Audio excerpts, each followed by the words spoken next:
Great honor to introduce the next speaker.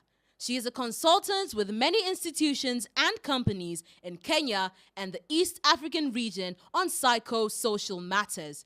She is a board member and secretary of the HIAS Kenya chapter. She is the professor of psychology in Daystar University. Let's welcome Professor Susan Muriongi.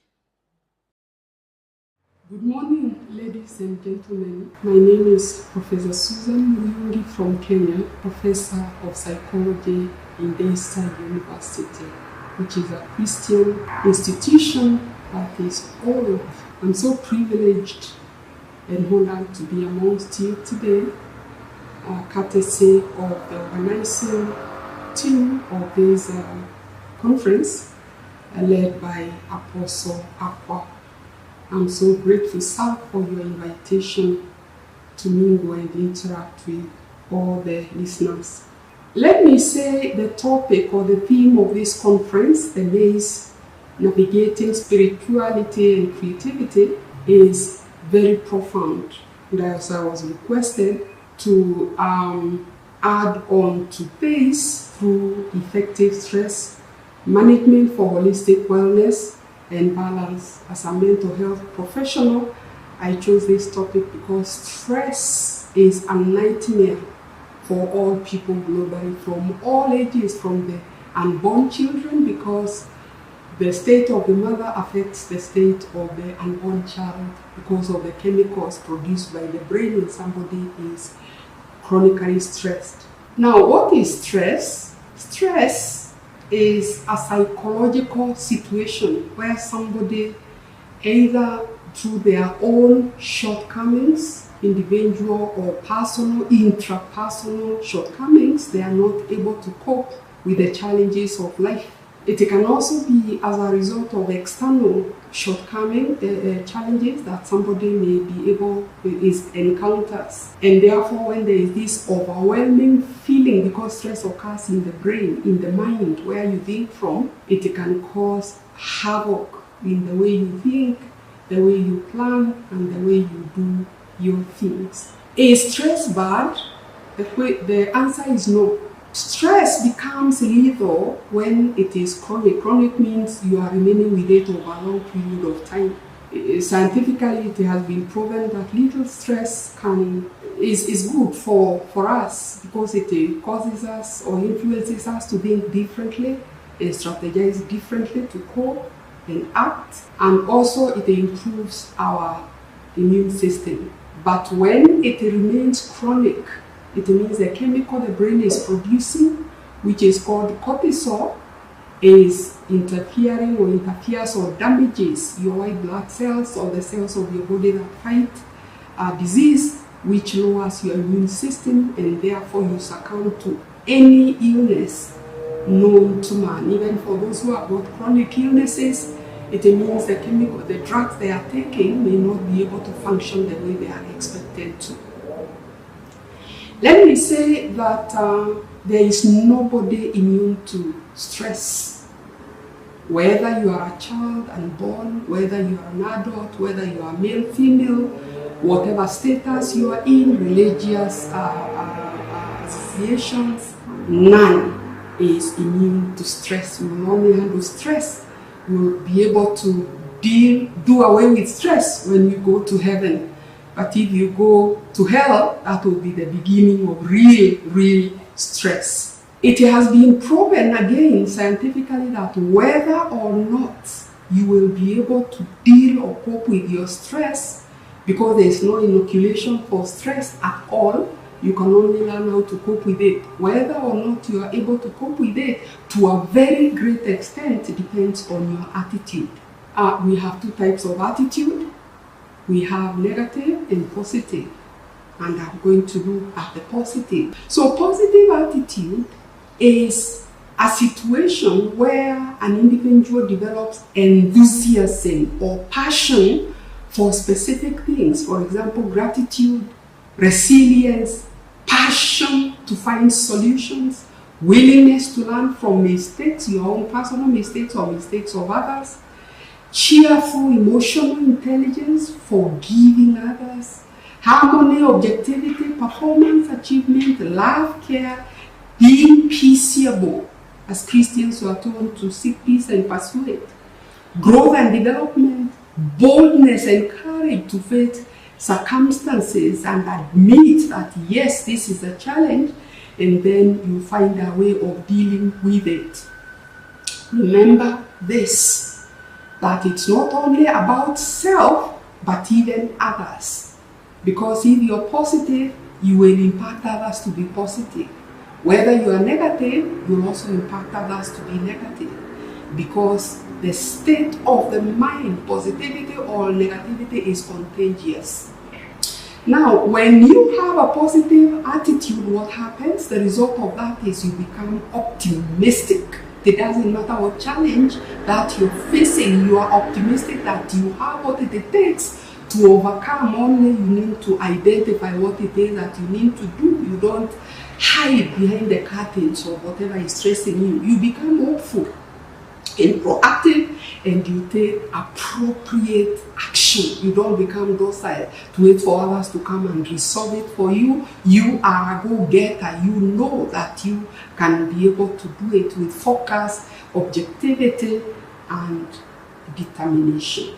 How about negative attitude? When you have a negative attitude as well, you have enthusiasm or passion for what? To become thankless. You become that you don't recognize the small little things that People are doing all that are in you, that are positive, that propel you forwards, but you become thankless. You become a murmurer and a complainer. You are lethargic to push or handle or solve challenges. You are waiting for others to do it for you, yet there is nobody who can do it for you if you can't do it. Giving excuses why they cannot change through learning through their mistakes or mistakes of others. They are sad, they are self-roofing, they hate themselves, they disrupt, they cause chaos and destroy, they hate, they are vengeful because they are not forgiving. Once you become unforgiving, you become bitter. Bitterness kills you slowly like cancer does. And you become so like a pollutant around your environment, to yourself and the environment. When you have a negative attitude, you also neglect your responsibilities and you cause disharmony. Yeah? And all this negative attitude, the attributes of a negative attitude make you become a pessimist. You become pessimistic, you become hopeless, you feel helpless, you become demotivated to sort out issues that are only affecting you. And this results to your holistic retardation. And let the positive attitude that gives you a holistic progress and development. Remember, your ability to navigate spirituality and creativity is going to be affected by whether you're having chronic stress or not, whether you're having a positive or negative attitude or not. The way we were created by Jehovah God is to govern you, to govern the environment, take care of the environment, not to remain docile and help and expect others to manage it for you. Now, what are the causes or precipitators of stress? There are three broad categories. There is the personal, you, the individual. You can be the factory of your own stress because of what you are going to discuss later. It is powerful, it is profound, because when you are the manufacturer of your own stress, it doesn't matter how enabling the environment is, you will not be able to make it. The other causes are environmental causes. You have little or no hand in it. And when you talk about the environment, it's from your family, your friends, the workplace, the entire environment, your country, whatever it is, your socializations, social contacts. And then finally, biological. Again, biological is what's happening in your body, the diseases that could be affecting you. Either they may be causatives of the stress symptoms, or the medications that you're taking could result in you experiencing stress symptoms. Let's go deeper into each one of them. Personal causes. What does it involve? And please listen carefully so that you can evaluate yourself and see, do you have this? Are you the manufacturer of your own stress? One is a negative attitude. When you have a negative attitude, I said and I repeat, there is no enabling environment that can resolve that. Negative attitude, poor time management, and poor planning. When you are not aware of time, you think you have eternity in this world, and you are always late. You don't plan. You think you have eternity in this world. Yet there are many things that are waiting for you to do, and because you are not conscious of time, and you discuss that later when you are looking at how we can manage our time effectively. Poor assertiveness. This simply means you're not able to tell yourself no, neither are you able to tell others no. You don't speak your mind, either because you are afraid or you are so negative that the environment is going to be unreceptive to you, or it can be poor self-image. Yeah, you don't have the confidence to speak your mind, and this can really cause you a lot of stress because you end up doing things or being involved in activity that you don't immediately want to do, but you're just following the crowd. When you have poor assertiveness, you are like a butterfly. You move where the wind blows you. You are. It doesn't matter how old or young you are. the impact of peer pressure becomes your guiding compass. It's terrible.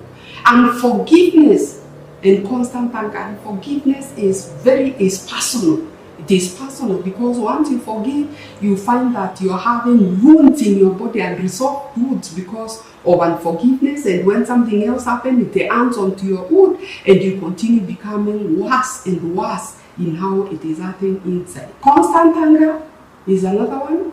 Usually when you are unforgiving, you find that your ability to control your anger is affected badly. Lack of appropriate qualifications in everything that you intend to do. Many times, some of us want to be photocopies of the other, or we want to, to do what others are doing without knowing if we have the qualifications, the giftings, the abilities to do it the way it's supposed to be done to give us success, what success we did.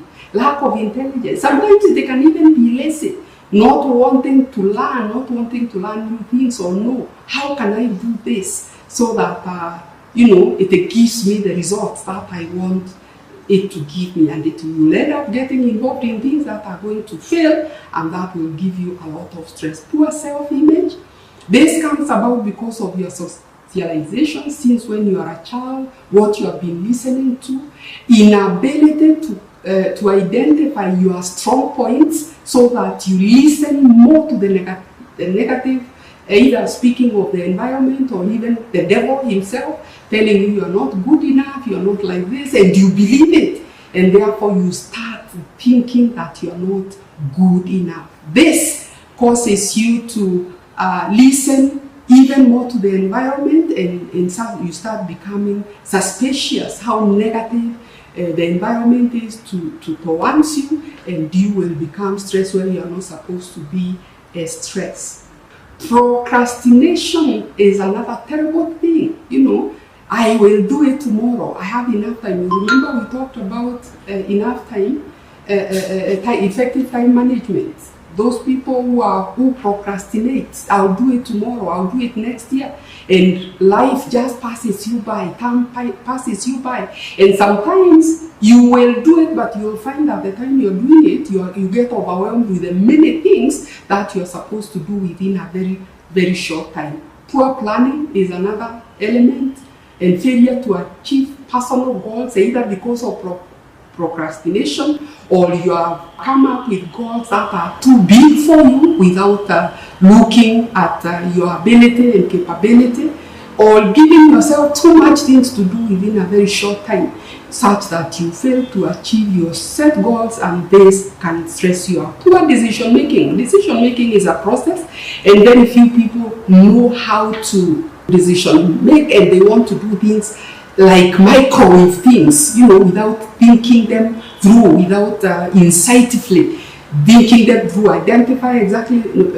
what you want to achieve or accomplish, and the different methods that you can take to achieve it, and then looking at the pros and cons of whatever it is that you want to achieve, and identifying the best of them all, and then monitoring and evaluating the success. That's that by the end of the day, you find if you're not doing that decision making properly, you will end up doing things that you should not have done. Change of status. You are poor and all of a sudden you get money. That can give you very, very serious stress. Unresolved challenges at work, at home, or individual challenges, or with social contacts. Yeah? When you procrastinate resolving issues, others come and meet. The first one has not been resolved, so it becomes a wound on top of the other wound.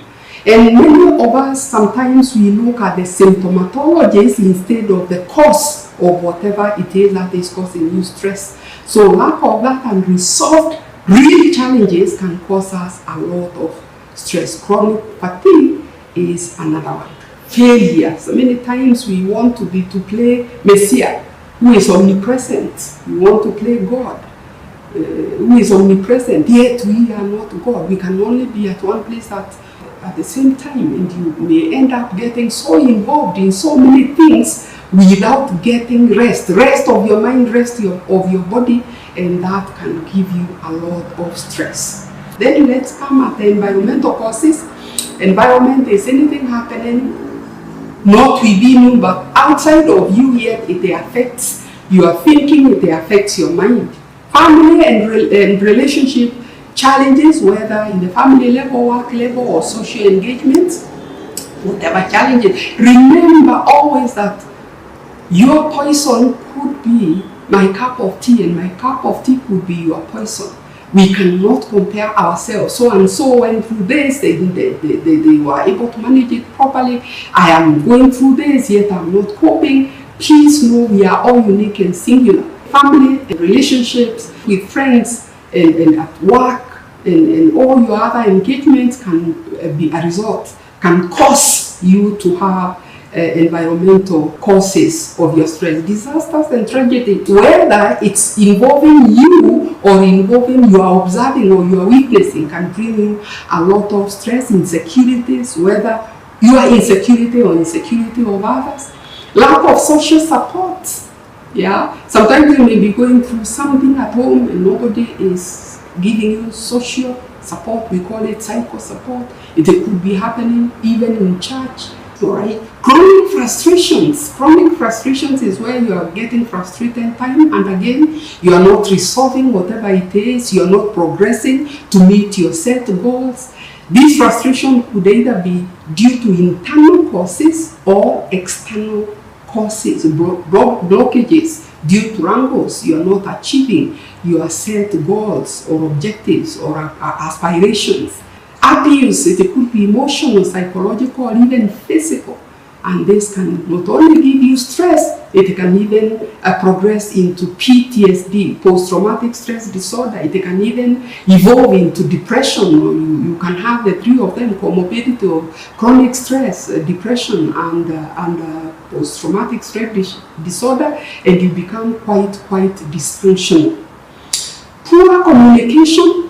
Yeah, sometimes the environment may fail to communicate to you effectively and efficiently, and you end up making very serious mistakes.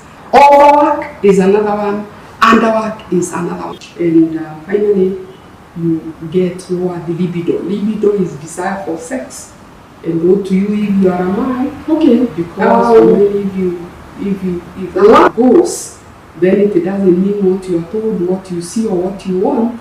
You cannot stand up to the occasion. If we have time, we will talk more about that. Physical symptoms, you start feeling because of what's happening in your mind, you start experiencing muscle tension, and the mental anguish that you are experiencing start causing your body to somatize the psychological pain into the physical body, and you start experiencing pains and aches. And you're not pretending, pains and aches everywhere, head quake, neck quake, back quake, everywhere is paining. You may even go to hospital, they do all tests and they will not see anything. But if you don't know, this is psychosomatized pain.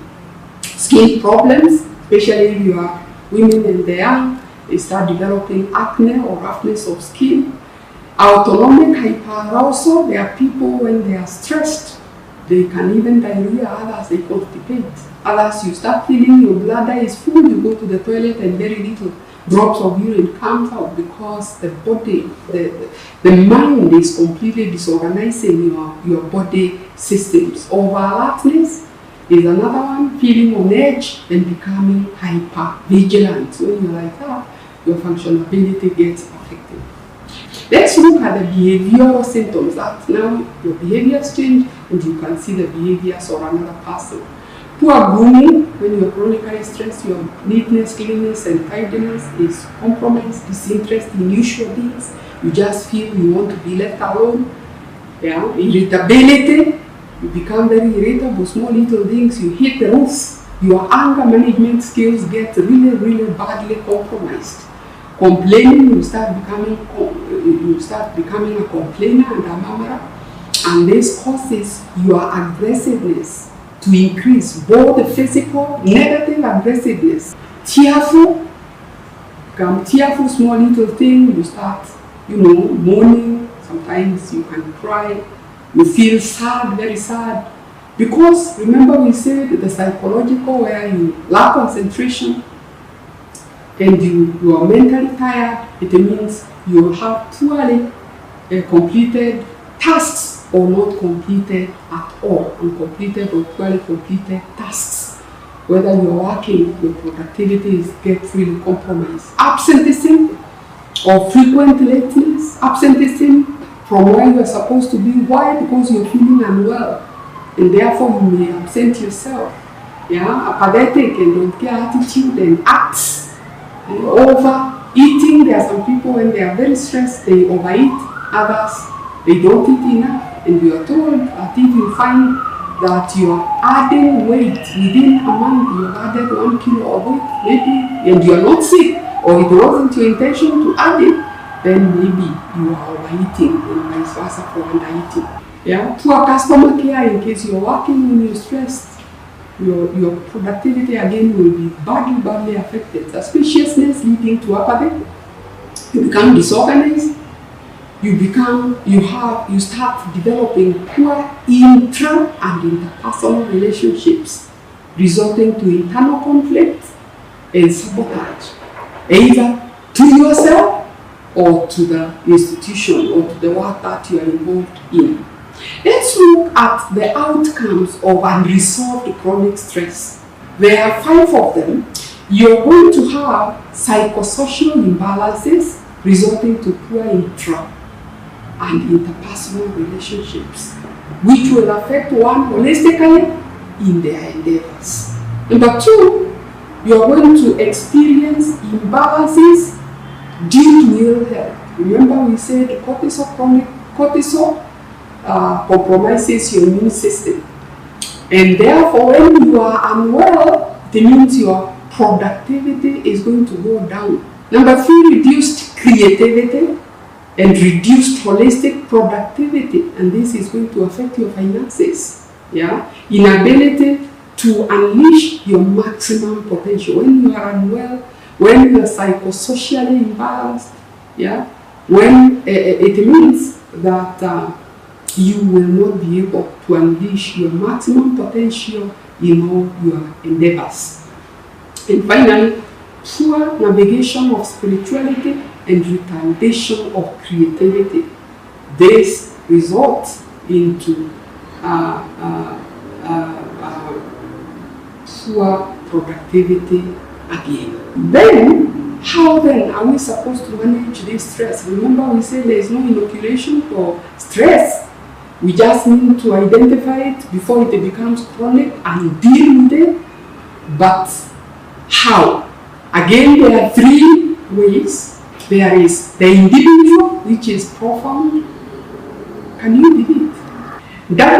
WHO and International Labour Organization came together and they did a lot of studies to try and identify some tips, and both the institutions in agreement came up with 3 concepts of time, and then out of that they came up with 5 tips on how to manage your time effectively.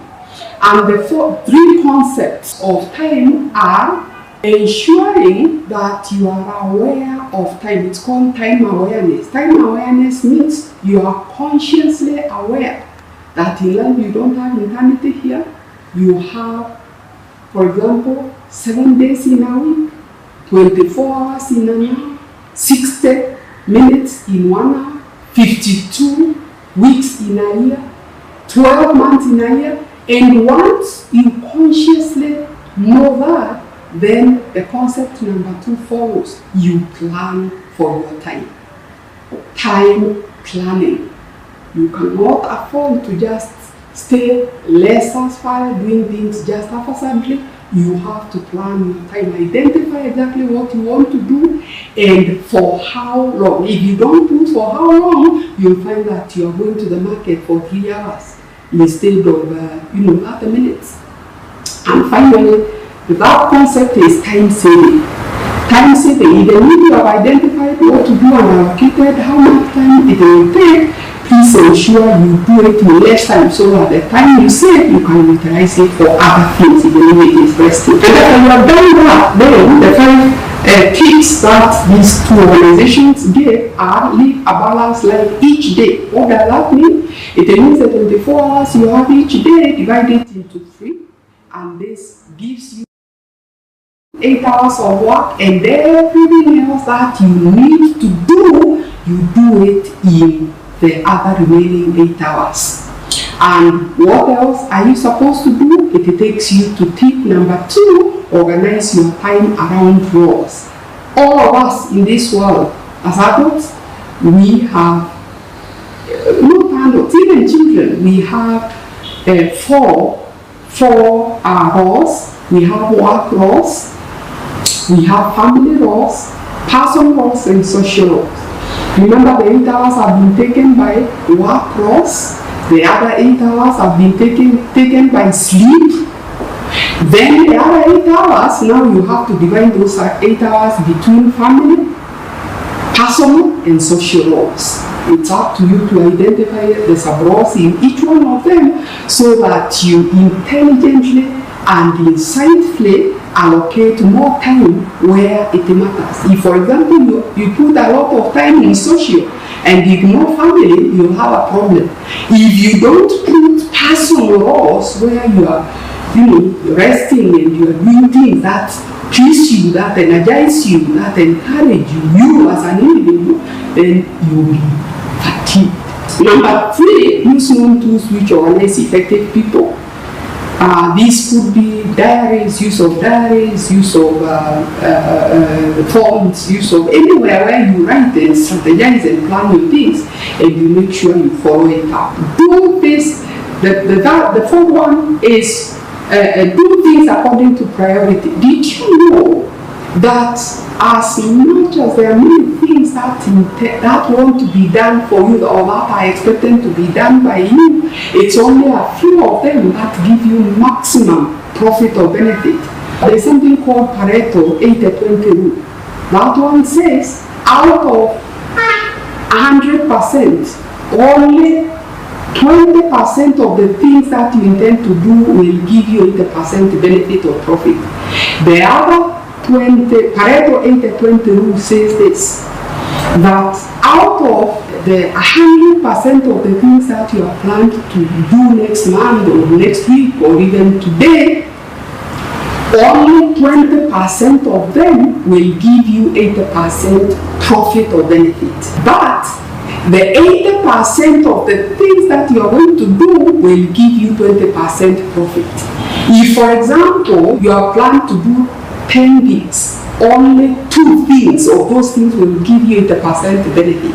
The other 80 things you intend to do will give you 20% benefit. Therefore, it is only wisdom that you identify the few things that give you maximum profit and allocate them more time. And finally, save time saving. In whatever it is that you do, save time for other things. So that's as much as for effective time management. Practice forgiveness. Forgiveness heals the forgiver. Improve your self-image. Please take time and identify collectively. Identify those positive things that you have, so that when negativity crops in, you can challenge the negativity with the positive that you know. Practice and improve self-image and self-esteem. Please learn to appreciate yourself. Grooming, self-grooming is very, very, very good. It helps because when you groom yourself, you are treated with dignity and acceptance at it. It makes you feel good, and not content. Employ stress coping strategies which improve your assertiveness. Remember, we talked about assertiveness, being able to speak your mind boldly. Effective problem solving. Just like decision making, you have to know what is the problem, not the symptom. Deal with the real problem and not the symptoms, and then look at the alternative ways of solving that problem. Look at the pros and cons of whatever it is that you have identified, and identify that which suits you, and have time to evaluate. Just like decision making, we say employer-appropriate relaxation techniques. Each one of us is relaxed by different things. Please note taking alcohol. Is that alcohol, substances of abuse, when you lack sleep and you are taking Piriton, you are taking other psychoactive substances to make you sleep, that's not the way. Find out what is it that is causing you sleep, resolve it. Practice sleep hygiene. What is sleep hygiene?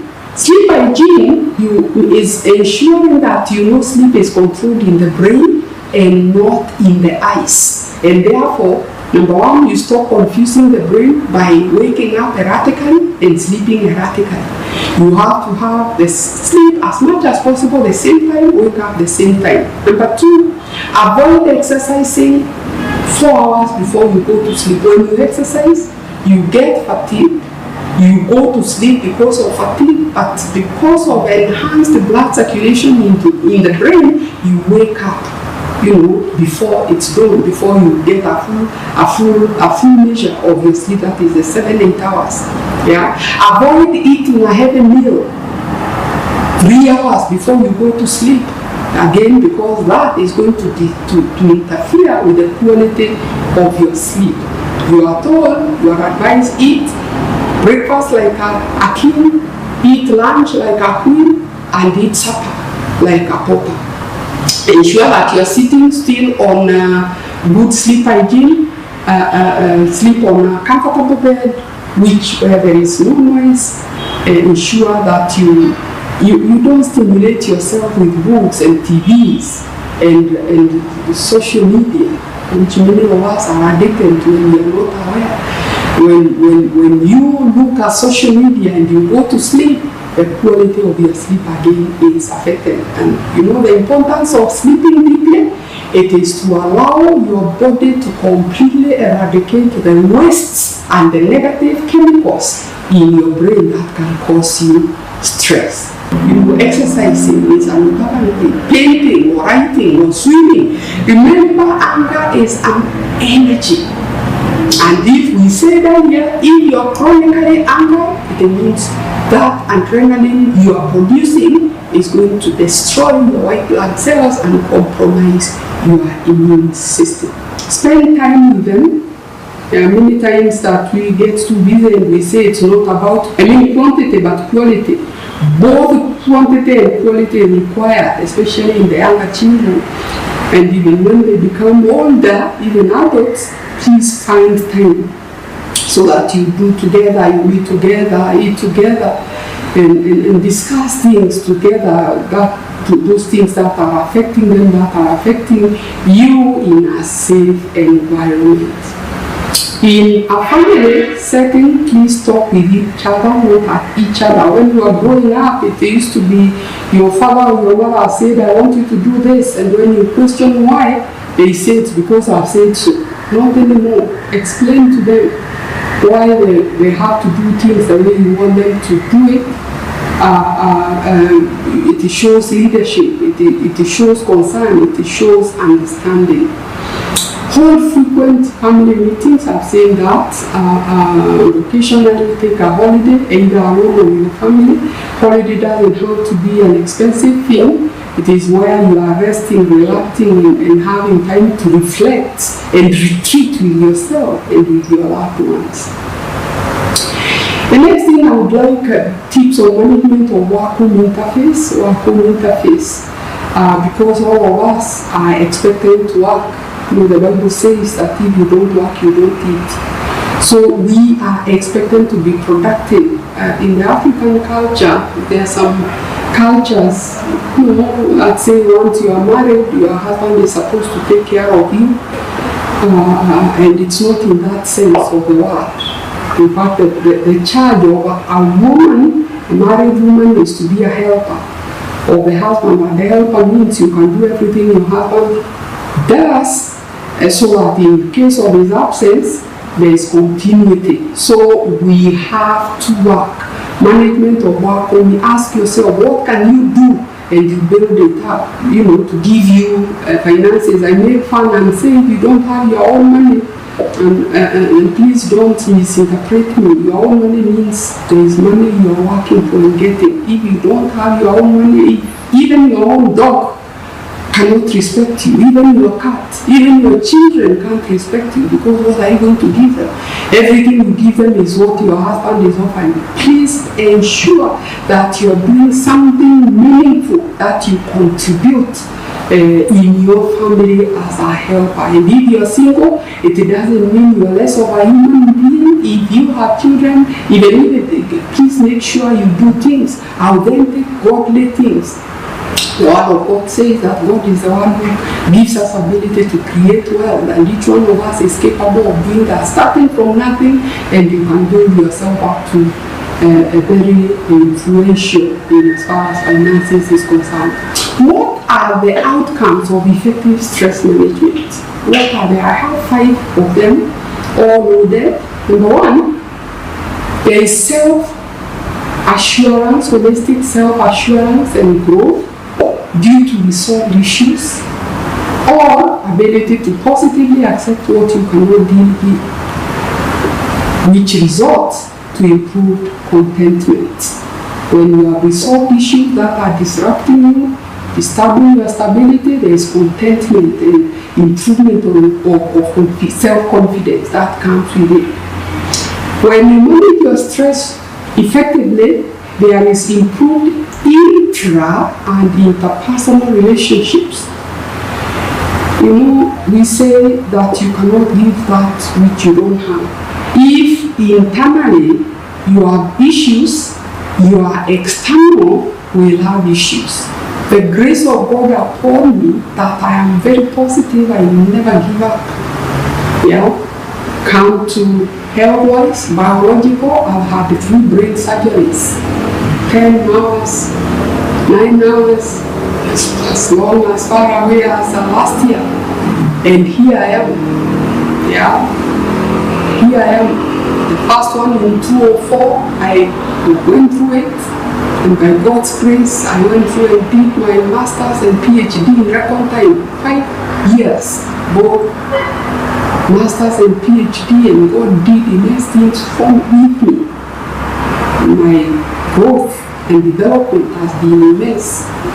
Torn my tender Achilles, and 3 years ago, I was told by my doctors I can't get healed because of my age. It will take 1 year or 2 years before I stop using crutches, and I told the doctor I have no time to use crutches. I have so much to do. And I can tell you the positivity that God gave me and determination. Within 5 months, I climbed Mount Sinai. That is something. Come to the whatever, anything, health-wise, socially. Can tell you I've gone through stuff socially at work. And my positivity completely silenced my tormentors. You must ensure that you sort out your stressors. You must, even family issues, if we have time, I would share with you a lot. But I always say there is positivity in everything. After all, as in God reminded us that He will not allow anything we cannot handle come our way. And He has also promised that if the devil comes like a flood, the Holy Spirit raises a standard for us. Or the Lord will find a way of escape. As in God saying that all working together for the good of them that love God and are called by His name. Ladies and gentlemen, let me tell you, some things happen to you, you encounter some things and you wonder, how will they stand to my good? But I am sure, as God said it, it becomes. Just be positive. Be positive. Then finally, I will say 2 Corinthians chapter 4:8 says, we are hard pressed on every side but not crushed, perplexed but not in despair, persecuted but not abandoned, struck down but not destroyed. When we trust in God Almighty, who has assured us of sufficient grace, that even if we walk through fire, it will not burn us, through rivers, they will not sweep us, because a strong righteous right hand is going to uphold us.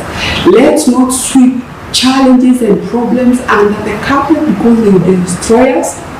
Let us face them squarely, solve them, and be the best version God intended us to be as we manage our stresses properly, and we will be completely encouraged and motivated to holistically improve our wellness and balance so that we can navigate our spirituality and creativity all for the glory of God. Thank you very much, and God bless you.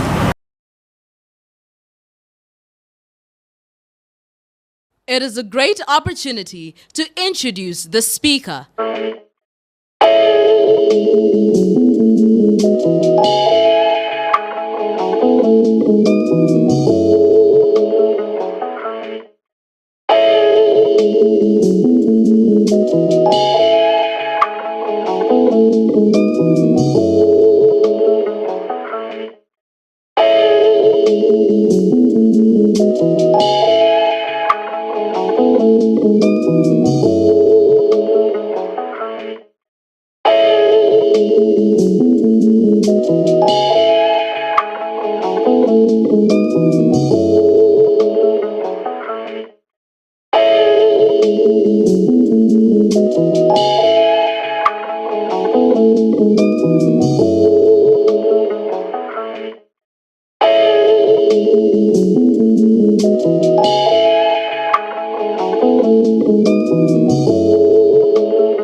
When the glory comes,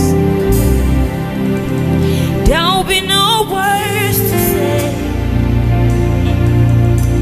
Oh,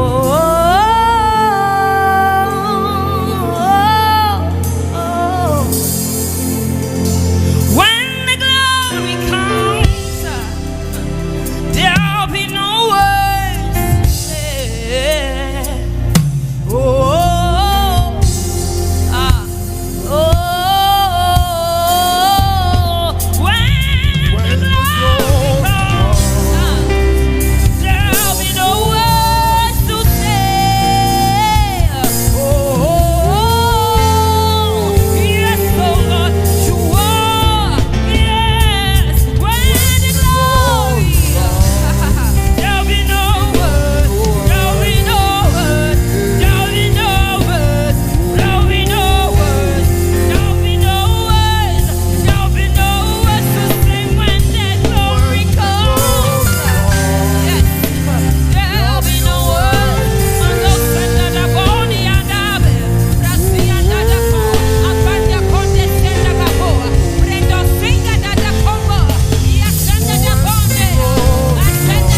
covenant keeping God. You are the covenant keeping God. You are Yahweh, the covenant keeping God. Yes. You are Yahweh. You are the covenant keeping God. Only you are say. You are the covenant keeping. Yes, only you are. You are. Yeah, you are the Yahweh. You are the Yahweh, the covenant keeping God.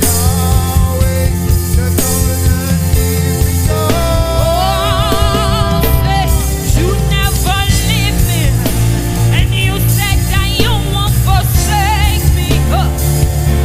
And you walk beside me, and that is all that matters. The sun will smite me, and no more nothing will hurt me. The flood will sweep me, but the Lord is my anchor. Only you are the covenant keeping God. Only you are. Hey. You are Yahweh, Yahweh. You are Yahweh. You are Yahweh. You are the Yahweh, Yahweh. Oh, lift your voice to sing. Only you are. Masenda da poya, rasonda da poya kase. Miando responde kaya, medianda da poya, resianda da kaya, panda da po, amanda da presende kaya, masonda da poya sia. Oh, you are the Yahweh, the Yahweh.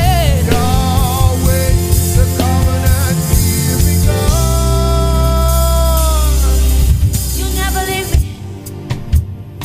You said that you won't forsake me.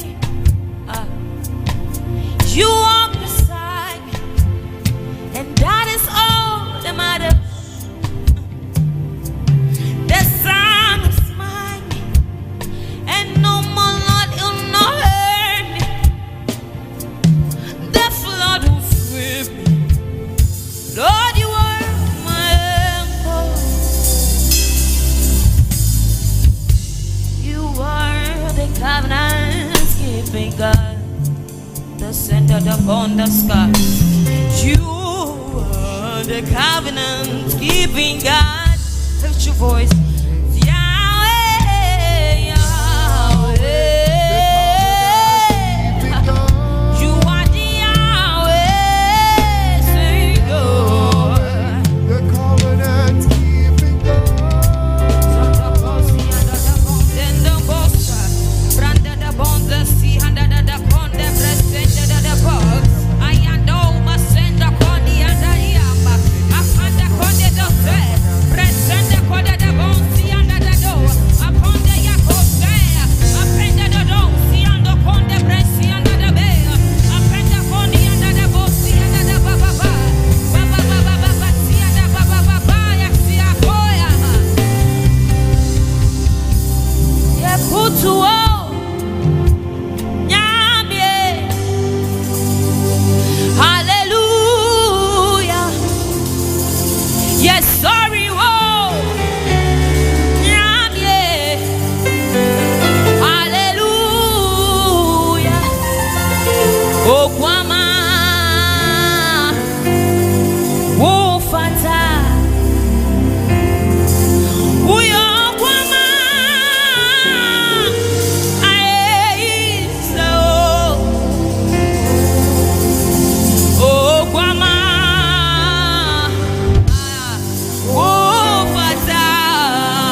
Medina dance. Wonia. Oh,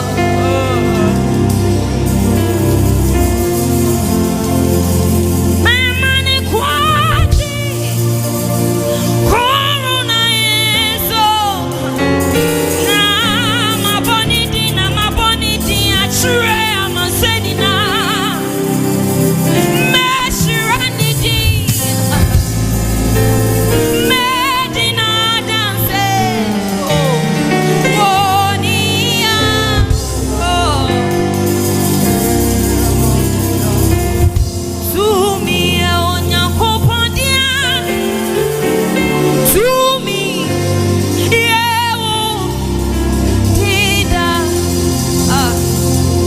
to me, yeah, oh, Nyakopondia. To me,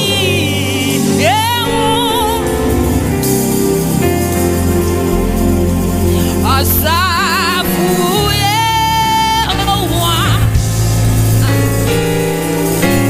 Ondoman, Komenya, Kopo. To me,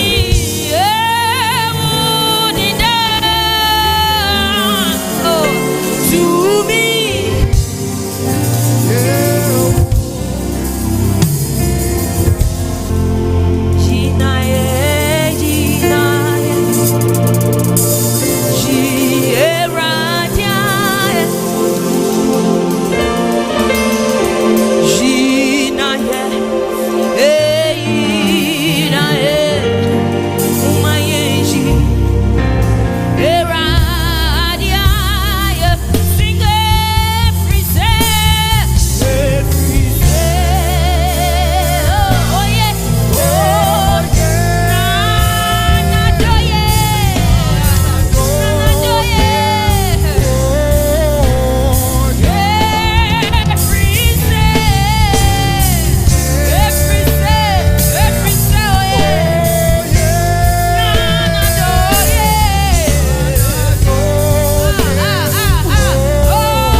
Ladies and gentlemen, it is a great opportunity to welcome the next speaker for today.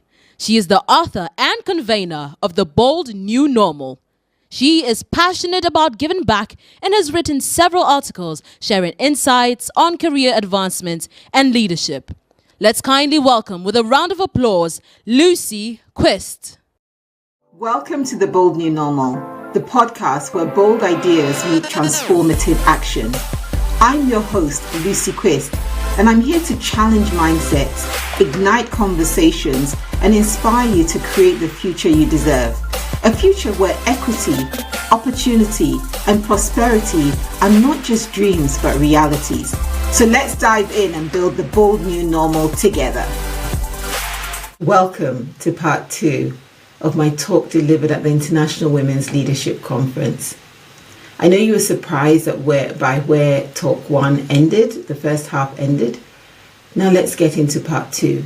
You know, the truth of the matter is that living any dream takes resilience, it takes determination, and it takes a high degree of openness to our own vulnerability to understand and deal with challenges and grow through them.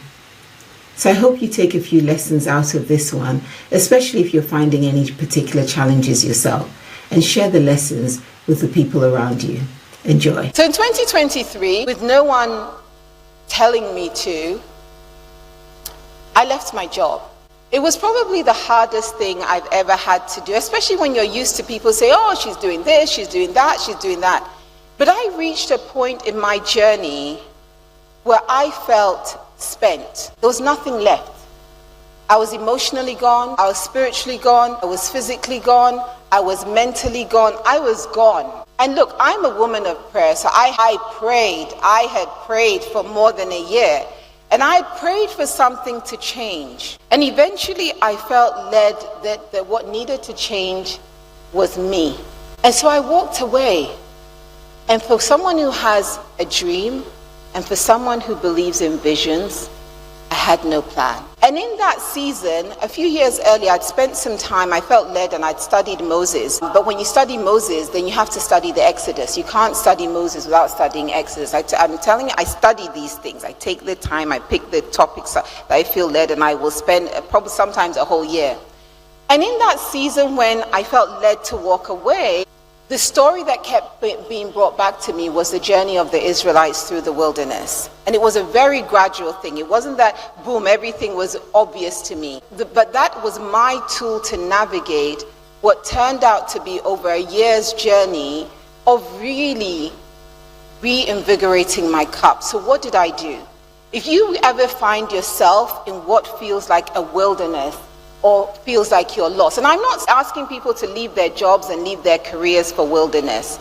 I'm not asking you to do that. So I'm telling you what happened to me. In 2023, I was going to turn 49. My youngest son was about to go to university, and I told you I felt completely spent. But most importantly, I felt I didn't know where I was going. Where am I going? And there's nothing worse than finding yourself, especially someone who's as visionary as I am, to feel that you do not know where you are going. It's the worst feeling. And so I stopped everything because I said, I'm not going to cry another day because I'm lost. I'm not going to wake up another morning and feel I don't want to do any of this. I don't want to go on my knees and pray one more time for something else to change. Lord, I hear you. So we talk about all the amazing and fancy things, but sometimes it gets hard. And sometimes it gets dark. And sometimes you feel you're alone. But if you feel alone, don't stay alone. Don't stay alone. Don't do that. And so the first thing I started doing more every day was walking. Every day I'd pick myself up and I'd go for a walk. And I'd say, Lord, I'm back. We're going to have another conversation today. And some days those conversations were great. And some days they were like, I can't do this because I don't know where I'm going. I found the right people to surround myself with and talk to them. Most of them women, especially women who are a bit older than me, had more experience. And I remember one of them recommended an amazing book for me to read. I read many books, so reading was another thing I did, called Half-Life. Can't recommend it more. And half-life happens to people at different stages. Someone can be 25 and get there.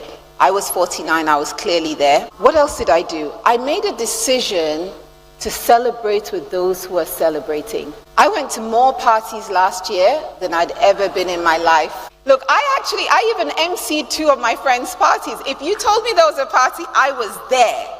Because I had, through this corporate journey, I had ended up with a life where I was full of excuses. If you told me, let's do something fun, I was like, I'm busy. I've got another board meeting. I've got this. I always had something but to enjoy my life that God has blessed me with. It was in this same season that Mrs. Awosika saw an interview I'd done with one of her partners and reached out and asked me to speak. She actually asked me to speak here a year ago. And so, thank you. And in those kind of seasons, you wouldn't know what it meant to be asked in a down season to come and speak. And I learned without a shadow of a doubt in that season that the dream God has given me is being fulfilled and will be fully fulfilled. Because the twists and turns that I allowed my life to go through in the last year and since 2023 have left me with clear knowledge that my dreams matter, my corporate career is important, everything about me is important, but most importantly, I am loved, accepted, cherished, just as me. Just me. Me is enough. I get to be just me. And so, ladies and gentlemen, I wrote a new life plan. I wrote a strategy paper on what I want my life to be about. Remember I said I was lost? Right? I made my faith more clearly the central theme. But then I talked about what kind of wife, mother, sister, daughter, relative I want to be. What kind of friend do I want to be? What kind of corporate professional do I want to be? What kind of person do I want to be for my church? How am I going to execute this dream called the bold new normal? And most importantly, how am I going to enjoy it all? This now sounds like, but Lucy, that's obvious. No, it wasn't. Because sometimes we can go on this journey and forget there's so many different facets to this beautiful life that we have. And then you can sometimes end up where I ended up in 2023 as stop. And then after I wrote the strategy paper for my life, I wrote a strategy paper for my career. Now you hear I've changed the word from vision to strategy paper. Because the visions are there, but what am I going to do with them and how am I going to further execute them? And so I told you at the start of this talk that I came here to be vulnerable, to tell you that it's hard, to tell you that there are tears, to tell you that sometimes you hit pauses. And for me, the time that I finally realized that a change was going to happen was the end of last year. So throughout the year, you agitate, you cry, you twist, you turn, you write your strategy paper, you talk, you engage people, and you recognize that it's for you to change, right? Because when the Israelites went through the wilderness, it was for them to change. They had to change before they could go into the promised land. And then I was reading this book about Jochebed and how she raised her children, Moses, Aaron, and Miriam. And it talks about the peace she finally found in handing over Moses to Pharaoh's daughter. And the day I read that page in December, I thought, that peace is how I feel now. I feel it's all come together now, and I fully understand why I've been on this journey. Your life is going to entail many, many journeys in living your dream. Even when it seems like it's a down season, your dream is still valid. Maintain sight of your dream. You are enough, and that dream is you. It's not a thing outside of you. It's expressed outside of you, but it's born inside of you. And anything that's born inside of you cannot go away. So let me conclude on a happier note, because I know you feel like, well, Lucy, you make it sound like your life is really bad, and it's not. I'll conclude on a happier note. Like I said, I started a new corporate position, a new managing director role on Monday. Just gone.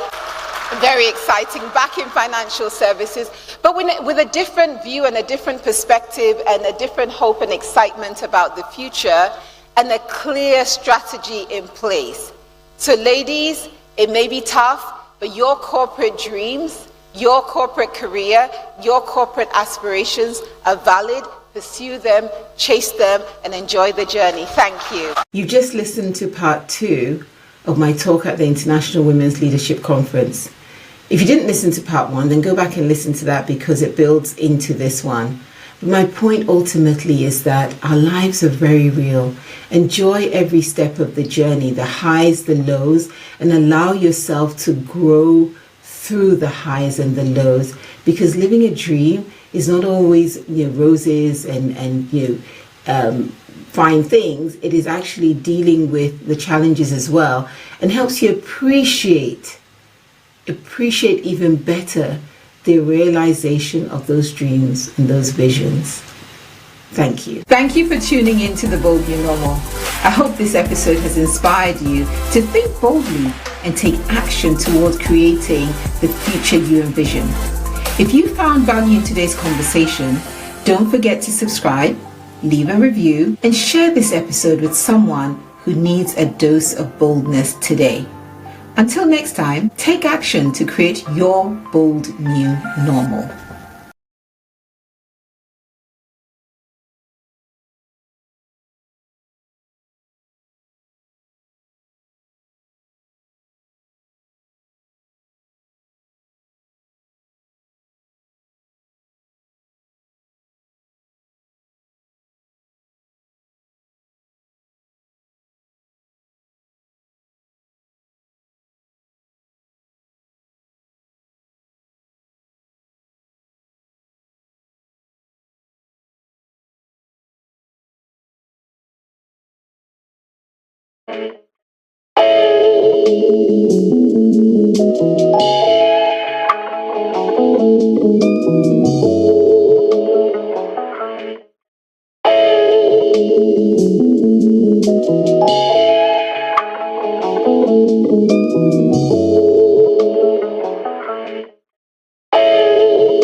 There's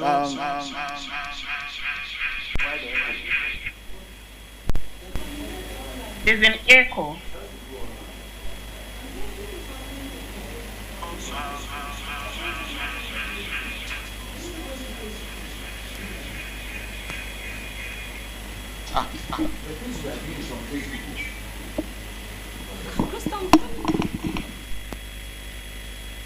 She is an accountant with her own accounting practice and director of BKV Avenue.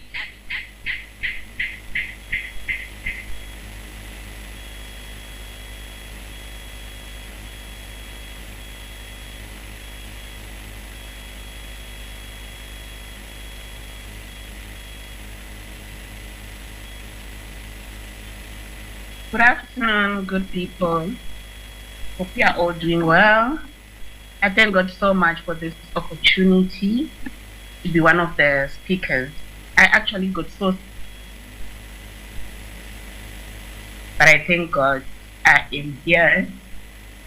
So our conference theme is Total Package Conference 2025, the main navigating spirituality and activity. May I share my screen, please?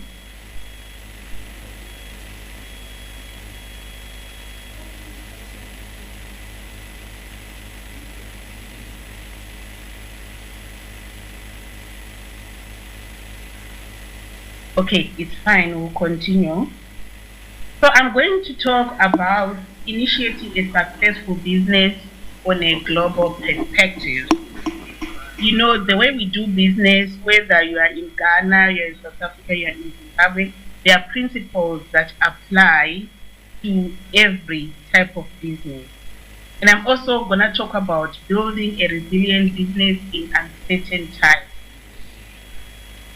So why start a successful business? Why start a successful business? One of the reasons why we start a successful business is for financial freedom and independence, wealth creation for the next generation, retirement, so that when you retire, you won't have to depend on your children, you won't have to depend on anybody else. And also, as Christians, we need to have successful businesses because we need to support the kingdom. We need to support the kingdom business. If we check in the Bible, there were women, there were people.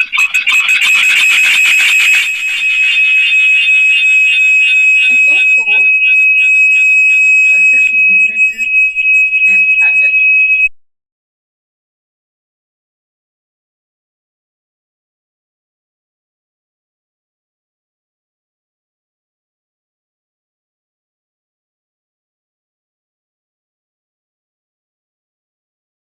Prosperity will be yours.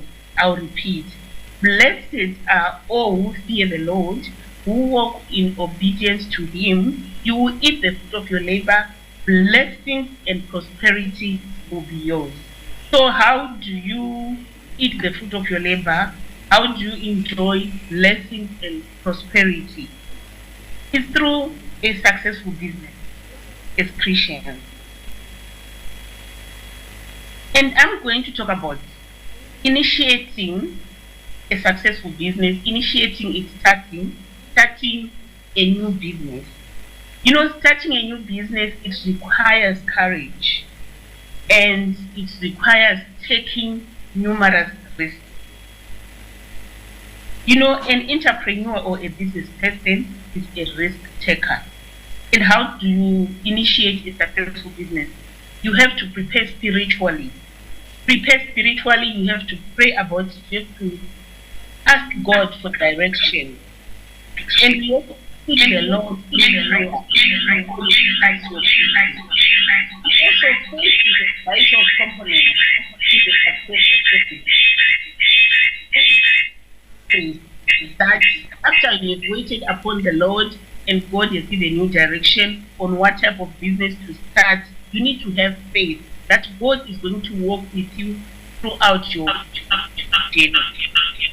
And you must always remember that if you honor God, you need to honor honor God, you honor business, so that you can get it. What a business without bound to fail. You need to put God first before you start your business.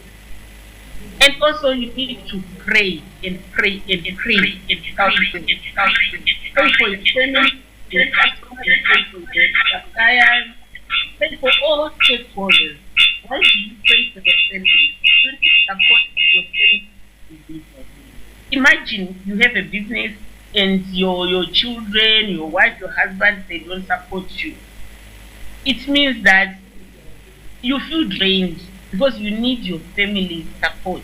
So you need to pray for your family, you need to pray for your customers, for your suppliers. Why do you need to pray for your customers? For God to bless customers and to bring more customers. And why do you pray for suppliers? So that you get suppliers who can supply quality goods or quality service. Also, commit all your business plans in the hands of God. Proverbs 16 verse 3 says, commit to the Lord whatever you do, and he will establish your plans. Commit to the Lord whatever you do, and he will establish your plans. So it is important to commit your business in the hands of the Lord, so that whether you're going through challenges, whether the economy is bad, whether there are political challenges, because you committed business in the hands of God, God will always give you a way to maneuver the challenge. Proverbs 3 verse 5 to 6 says, trust in the Lord with all your heart. Lean not on your own understanding. In all your ways acknowledge him, and he will direct your path. Trust in the Lord with all your heart. Lean not on your own understanding. In all your ways acknowledge him, and he will direct your path.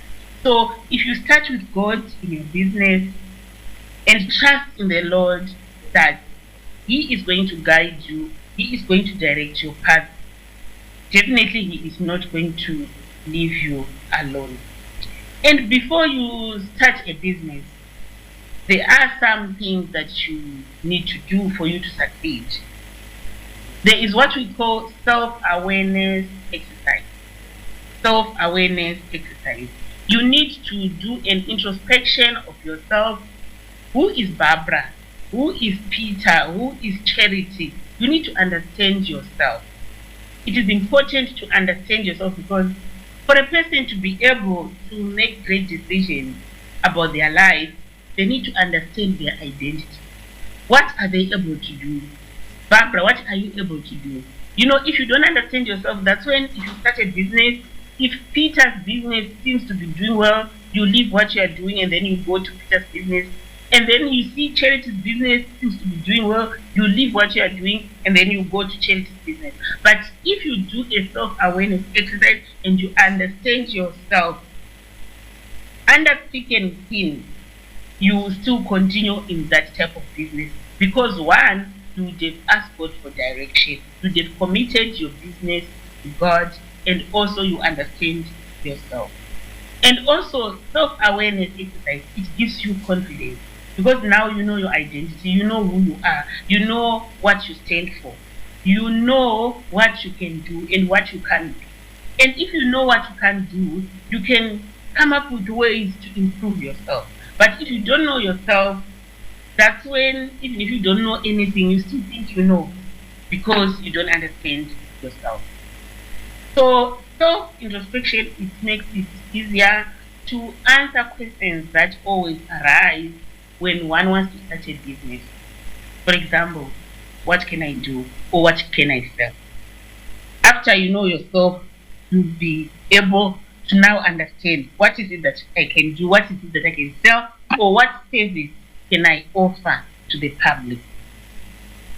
And also, knowing yourself, it helps you to discover your talents and your passions. You'll be able to know, okay, what is my talent, what is that I can offer to the community. And then, for example, let's say you're an outgoing person, you like talking, you can be a motivational speaker, and you can make money through motivational speaking. So knowing yourself, it really helps.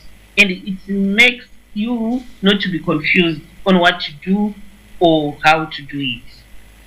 And when you are not sure of who you are or who you stand for, or what is it that you can do, that's when you believe in lies as a business person. If someone tells you something that is a lie, because you don't know yourself, you don't know what you can do, you don't know what is happening, you are bound to believe it. So self-awareness, introspection is really important for the success of a business. And also, self-recognition helps one to remain focused. Because you know yourself, you know what you want. You are not moved by anything. You are not moved by the conditions of the economy, political conditions. You are not moved because you know what you stand for. You will try for your business to succeed because you know what you want, you know what you stand for. So it is important to know yourself as a business person so that you can be able to believe in yourself. As I said, that if you don't believe in yourself, if you don't know yourself, that's when you'll be jumping from one business to the other, from one business to the other. And then at the end of the year, you have done nothing. There's no business. You've done maybe 10 businesses, but there's nothing that is tangible that shows that you are a business person. And, business people, they are entrepreneurs. And who is an entrepreneur? An entrepreneur is someone who identifies a problem in a community. You identify a problem in a community and then you come up with a solution. Some years back, we used to say, okay, before you start a business, understand your passion, understand your talent. Yes, it's important. But what if your passion doesn't solve any of the problems in the community, and then you start a business based on your passion and no one is going to buy? So it is important that identify a problem in the community and then you come up with a solution. That solution is now your business. That's how you are going to start a business, by solving solutions in the community, in the society. I want to give you an example of myself. I am from Zimbabwe, though I am now resident in South Africa. So there was a time when in the shelves, like the shelves were empty. There was no food, there was no bread, there was nothing. So I identified a problem that people, they need bread. So now I was getting flour from South Africa, 50 kgs of flour, and I was making buns, taking to work, selling. Things were difficult. Whilst others, they were crying, for me, I was even lending money out to people. So in difficult situations, as a business person, you need to identify the problem and then come up with a solution to solve the problem. Entrepreneurs, they are achievement oriented. They want to achieve. But you need to understand, as I said, that you need to identify a problem and then you look for the solution. For example, I know there are countries like Zimbabwe, Ghana, I know they do so. There is electricity problems. You can go for 3 to 4, 5 days without electricity. So as an entrepreneur, you can come up with a solution to solve that problem of electricity. You can go into energy solutions, solar.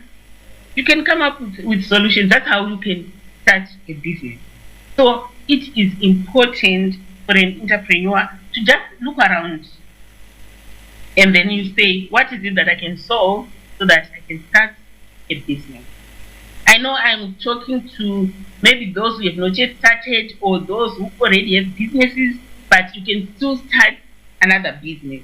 Because an entrepreneur, a business person, we are not supposed to only have one stream of income. There was one motivational speaker who said that for you to be financially independent, you need to have at least 7 streams of income. So even if you have one business, you can still identify a problem and then come up with another stream of income. So let's say now you've started your business, you've identified a problem. For you to be successful, what do you need to do? You need to diversify your revenue streams. Diversify your revenue streams. As I said, that you can have 7 streams of income. Explore new markets. You can go to China, like in August, we are a group of business women. We are going to China for business procurement. We have identified a problem in our countries. So we are going to look for solutions to solve those problems.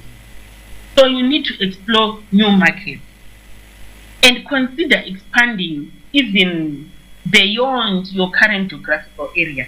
You don't necessarily need to do your business in Uganda or in Nigeria. You can do business beyond borders. So explore new markets as a business person. And also you need to offer complementary products. Let's say your product is run out of stock or the suppliers, they are not able to supply.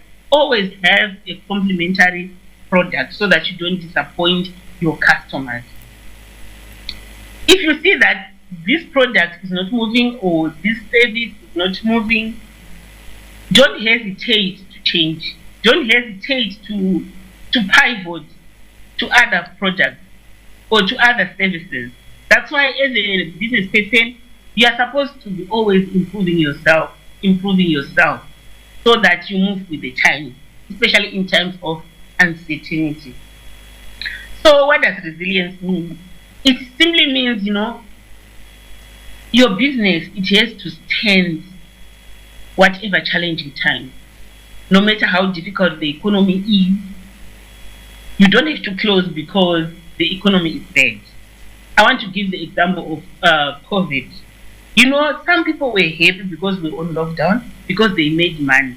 They identified a problem during COVID and they came up with solutions. And in COVID, that's when I started my delivery business. Because I identified that, okay, people, they need food. People, they need this, they need this. Then I got that letter that was required when you are navigating on the street when the police stop you. Then I started delivering, and even up to now, that delivery business is still there. So as a business person, you need to be always alert. Always understand the times, always identify problems around you so that you'll be able to offer solutions, and that's how you can make money. And what does diversifying mean? It can mean starting a new business. As I said, maybe you already have a business. To diversify, you can start another business. A totally different business based on what the community or the society is in need of. And you start with customer obsession. What does customer obsession mean? You have to love your customers. As I said, when you go around, you'll be talking to people, talking to customers, you understand their needs, you understand what they are lacking, and then from there, that's when you can come up with a business idea. And it is important to always engage directly with your customer. Customer service is very important because your customers, they are the ones who bring butter on your table. They are the ones who make sure your business is successful or your business is not successful. So it's important if you see that, okay, my customers, they don't like this anymore, my product is no longer viable, redesign your product, redesign your service based on what the customers need. So it's important to value your customers, to identify the value of your customers. And the value it simply means that what the customer is willing to pay for. So if the customer is willing to pay for a cup, produce more cups so that you can have more sales. And also it's important to test ideas. Let's say now you've diversified, you have a new product, you don't start by stocking huge quantities of stock. You just stock a few so that you can test if this new product is able to sell faster, if this new product is needed by my customers. So it's important to test ideas before investing heavily in a product. The second principle, you need to strengthen your financial management. Strengthen your financial management. You know, a business which is not liquid, with no cash to run or to pay short-term obligations, it's bound to fail. That's when you see other companies, they'll say the workers were not paid. It means the cash flow for that business is bad. So you need to make sure you stabilize your cash flow. You maintain a cash reserve in times of need. That's where savings come in. Every month, when you pay all your expenses, you must always have a cash reserve so that when times are hard and the business is not moving, at least you can pay your employees. You are able to pay your employees. You are able to pay your short-term obligations. And also, as I said, you can have another second stream of income. So the second stream of income or third stream of income, it can cushion when